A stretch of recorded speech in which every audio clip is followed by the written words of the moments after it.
A full-size couch that pops into a queen-size bed, a bunk bed, and then the bed is a queen-size bed, not a full. And of course, we're going to move the bassinet over as well, so if you can do the math, that's more than enough bedding for it. Honey, we've been doing the math. We've been telling you. The only good thing I'm going to say about you, or this whole situation right now, is at least Deshaun's got a place to sleep that's not on the floor. Instead of putting money to an actual apartment, you move to a bigger, and I'm just going to guess, more expensive room that is smaller than the apartment that you were in. It's nice to know that after your spin out, you finally started listening to people saying, hey, it might not be a good idea to treat my stepson like a dog and make him sleep on the floor because my kids are superior. Didn't Drew just have a seizure?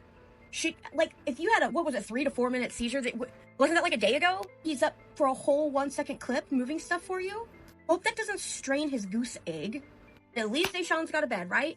The resilient Jenkins family has moved again, and not just once or twice. In just a few short weeks after being evicted from their one-bedroom apartment, they have already shuffled between 3 motels. But instead of moving towards stability, they have upgraded to a bigger motel room. One with a couch, back beds, and a queen-size bed.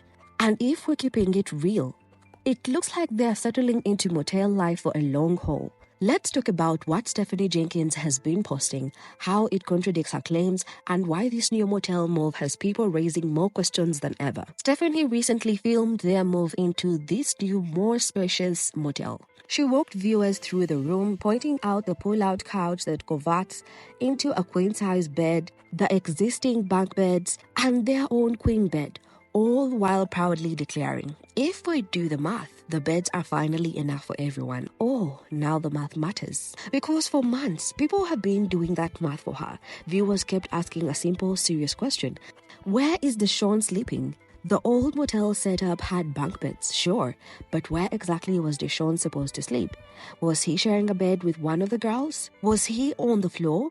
There was never any transparency, and every time people asked, Stephanie either ignored it or danced around the topic entirely. And now, suddenly, she's ready to admit the truth that the previous beds weren't enough. Come along with us while we update our motel room and give us a little bit more space. Quick Google search of this place will show you what the inside of these bedrooms look like. Motel room's my bed. Now this one that we're moving into, it has a full-size couch that pops into a queen-size bed, a bunk bed, and then the bed is a queen-size bed, not a full. And of course, we're going to move the bassinet over as well, so if you can do the math, that's more than enough bedding for everybody. So this one comes with a full-size fridge. The bathroom is separate from what we're going to be using as our kitchen area. No more toothbrushes right by the cooking area. Definitely going to be a little more comfortable while we're here. I'm going to be brave and show some of the clips of the process. Because while having a village is ideal, it's just Drew and I who do everything. As you can imagine, I was chasing a toddler around and helping a fussy baby while Drew moved everything over. Isn't Drew supposed to be sore right now? Of course he's sore right now, but like I said, it's just him and I, and we have to manage and find ways to get things done. My baby, for whatever reason, does not like being put in a wrap. I've tried wearing her multiple different ways, and she's just not about it. So when she's up and she wants attention, she wants to be held, and she wants to be held a certain way, which generally means I can't do as much with my hands as I want to. I'm not gonna lie, there's times that does get quickly overstimulated. And I turn around and look at my toddler, who's nearly half my size, and I realize time just goes way too fast with these babies. Even though the process isn't getting done quite like I would like it to, it's gonna get done. It's all gonna be okay. At the end of the day, I'm just grateful I got my babies. All right, come back later for an update. Bye-bye now. She says it so casually now, like it wasn't a massive red flag all along. And the way she framed it, almost as a win, like she's proud of finally having enough sleeping space, is a little insulting. Because let's not forget, it took public pressure for this moment to happen. If people hadn't consistently called her out, if the comment section weren't flooded with questions and concerns, would she have ever acknowledged Deshaun's situation? Would she have moved them to a slightly bigger room just so her son could finally have a place to sleep that wasn't a mystery? Do the math, that's more than enough bedding for everybody. More than enough beds when there's 7 people living in one room is the craziest thing I've ever heard. Because she believes that. She genuinely is like, you guys are overreacting. Everybody has a place to sleep. What's the problem? Girl, what's the problem? There's 7 of you in one room? That's not okay. That's not acceptable. That's crazy. That's great. And you know, I don't understand.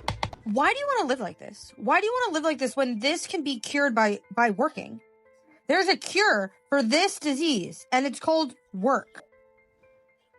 Like, get jobs. I'm not understanding. Get a job, you bum. That's what's so frustrating. It's not that she made a better choice. It's that she made it only after being cornered by the internet. Her pattern seems to be deny, ignore, get called out, then fix it.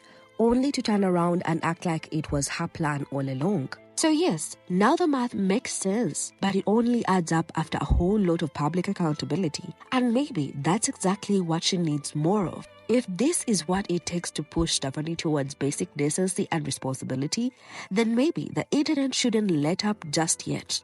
Maybe the next thing we need to help her do the math on is employment. Stephanie told us to do the math on the beds. Okay, fair enough. But let's take it further. Let's do the math on their income. Stephanie and Drew are both active on TikTok, and we've seen the gifts, the sponsorships, the GoFundMe links. They're not exactly making peanuts. Even without exact figures, it's safe to say they're bringing in enough to spark real questions.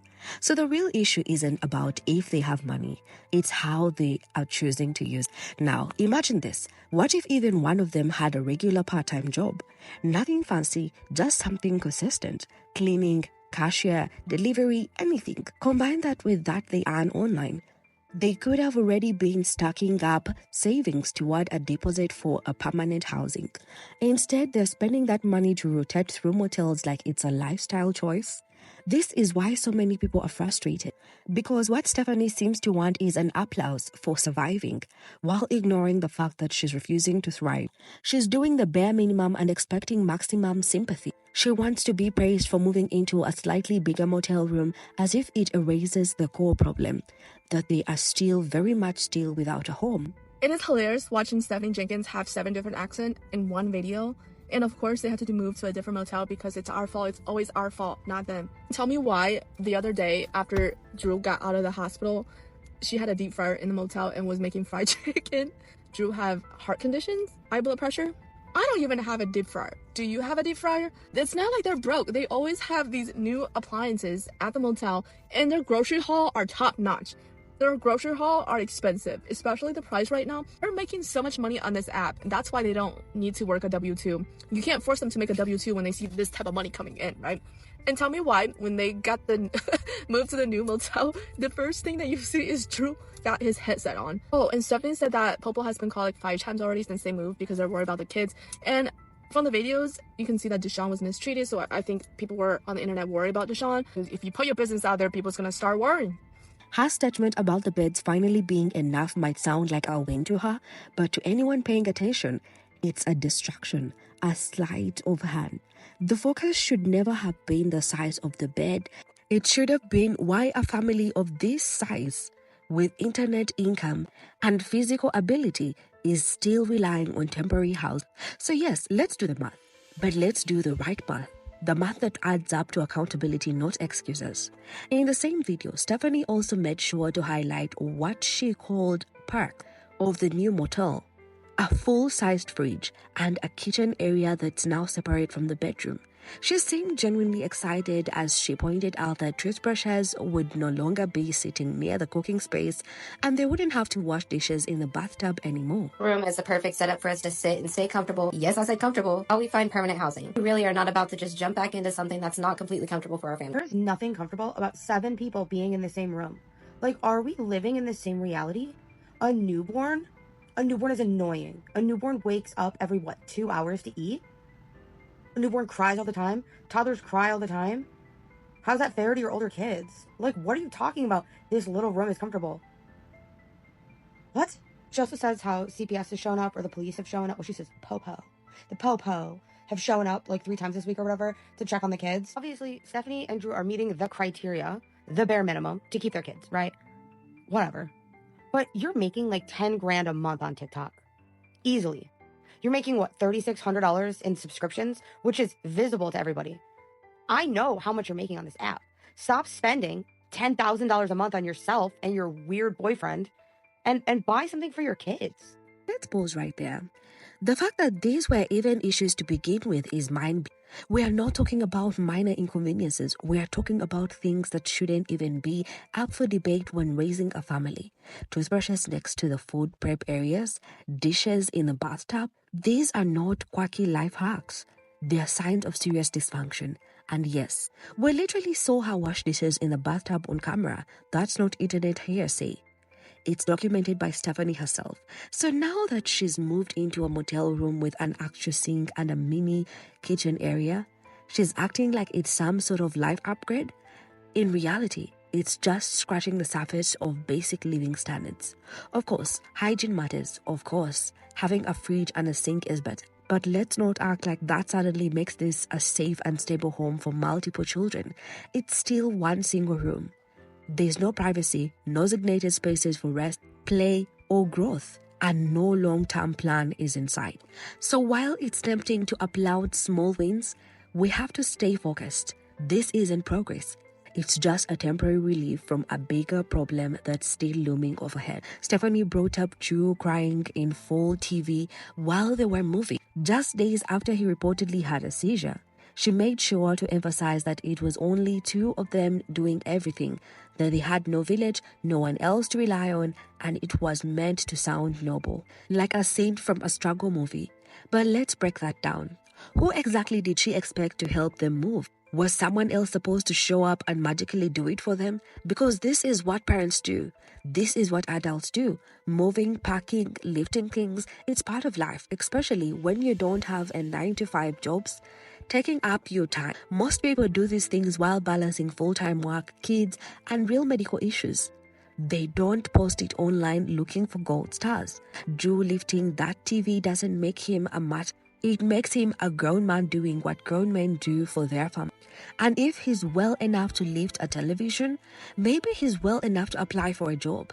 That's the logic people are starting to see through. Stephanie tries to paint every basic responsibility as some impossible burden, when in reality, it's just what being an adult looks like.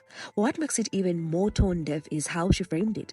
Like we should be stunned and grateful they managed to move their belongings from one motel room to another. Meanwhile, parents across the world are handling full households, jobs, disabilities, and real emergencies, quietly, without expecting applause. Stephanie isn't highlighting a struggle here. She's showcasing how disconnected she is from reality. And unfortunately, it's part of a bigger pattern, presenting the bare minimum as though it deserves a standing ovation. So yes, Drew carried a TV, but no, that doesn't make them heroes. It just makes them parents doing what they should have done in the first place. In a follow-up video, Stephanie doubled down with full force. She launched into the justification of their continued motel stay by painting a horror story of their former apartment. According to her, the place had a tub filled with nasty, standing water that never drained, only a trickle of water to wash dishes, installation so poor that it spoiled fruits and vegetables within a day, and a stench that came from anything wet being left out. The whole scene was made to sound like they had been living in borderline uninhabitable conditions. But here's the thing.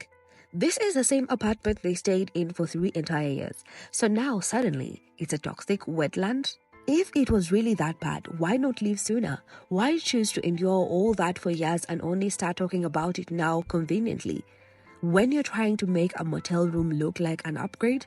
Then she hit us with a classic deflection. I don't care if people believe me or not. That line right there says a lot. It's the verbal version of putting your hands up and walking away from accountability. She followed it up with the idea that only people who have lived through what she has would understand, trying to keep the empathy she feels entitled to. But let's get something straight. There are thousands of people who have been through homelessness, poverty, and unstable housing, and the overwhelming majority of them didn't stay there by choice. They hustled, they worked, they did whatever it took to get out of the cycle. They didn't get on the internet, spin tales, and ask for handouts. They made plans. They moved forward. What Stephanie and Drew are doing is different. They're staying stagnant, not because they have no choice, but because it's easier to live off sympathy than it is to take real steps. That's the hard truth. And it's why more and more people are seeing their story not as a struggle but as a performance. One designed to pull the heartstrings and avoid the hard work it actually takes to turn things around. She wants to make it seem like the world turned its back on them, like it's everyone else is to blame for their situation. But let's be honest, Stephanie and Drew didn't get abandoned. They chose to abandon themselves. They've consistently leaned into public pity over personal responsibility, and every video they post feels less like a documentation of their life and more like a rehearsed performance, a carefully edited call for sympathy, with unspoken hope that someone out there will swoop in and rescue them. If Stephanie truly had zero options, people might view her with more compassion, but that's not the case. She has a platform. She has reach. She has thousands of followers. She receives voucher gifts, donations, and engagement that translate into real income. She's not powerless. She's simply not willing to hold herself accountable. The problem isn't that the world won't help her. The problem is that she's using her platform as a safety net, not as a springboard. Instead of showing her audience how she's working to change her situation, she shows them why she needs their help to stay exactly where she is. Stephanie said they're finally comfortable, but what does that really mean? Because when you look closely, there is nothing comfortable about this setup. They're still crammed into a single motel room, parents, kids, and newborn, all sharing the same tight space. There's no privacy, no bedroom doors, no space for the kids to grow and just be kids. Everyone sleeps, eats, plays, and exists in the same cramped quarters. That's not comfort, that's confinement, just up in contentment. And the wildest part? She said this new motel setup feels better than the apartment they lived in for 3 years. She used the words finally comfortable, as if this one-room scenario is a reward. But if the apartment they stayed in for years was supposedly so bad, and this motel feels like an upgrade, what does that say about her expectations, about her standards for raising a family?